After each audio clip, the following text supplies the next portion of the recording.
ya shalom abakozi mwese nitwa Bucumi Gabriel ngaha nk'umu jeune ari muri bagize Union de Jeunes pour la Solidarité mu gifaransa mu kirundi bisigura ugaruka gushize hamwe kugira rushikirane ndi ngaha kugira ndabwire mu ncamake ivyo Union de Jeunes pour la Solidarité isanzwe ikora.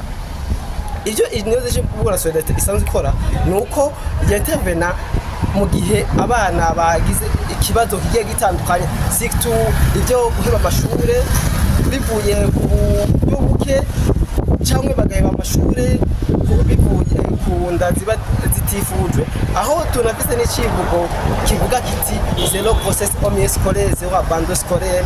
Mu kirundi bivuga biti nta munyeshure n'umwe abwiza guheba ishure kumvo yiki yimbanyi cyangwa kumvo yo kubura ibikoresho by'ishure. Ivyo byose akaba ari ibintu Union de Jeunes pour la Solidarité nk'ugwaruka twebwe twagiye hamwe kugira tugire ico dukoze kugira ivyo bibazo mu Burundi bisezeregwe, kuko hari ugwaruka rwinshi ruheba amashure ku mvo zigiye zitandukanye na cyane harimo izo ngorane zibiri. Aje cyatumye tuja hamwe nk'ugwaruka turashinga ishiramwe yitwa Union de Jeunes pour la Solidarité, muri make ni IGS. Nayo iyo shiramwe rikaba ryatanguye ryari wibaza ryatanguye mu mwaka wa 2021 aho ryagiye rigira ama evenement yatandukanye.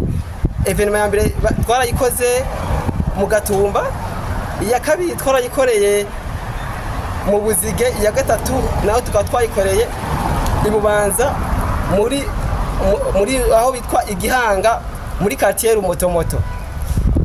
Okay, ndabashimire d'abord kuba mwanyumvirije. Amazina yanje nitwa Bucumi Gabriel cyangwa shaka kwitwa Gabriel. Thank you very much. Ntibibagire gushikira d'abord umwana wawe kuko arakeneye kwiga, ko kwiga kwiwe ni agateka uzobubahirije kuko biri muri droit specifique yo kubahiriza umwana, kuko umwana arekuriwe gufungura, kwiga, kwambikwa no kuvuzwa no guhabwa uburaro. Murakoze. Gabriel.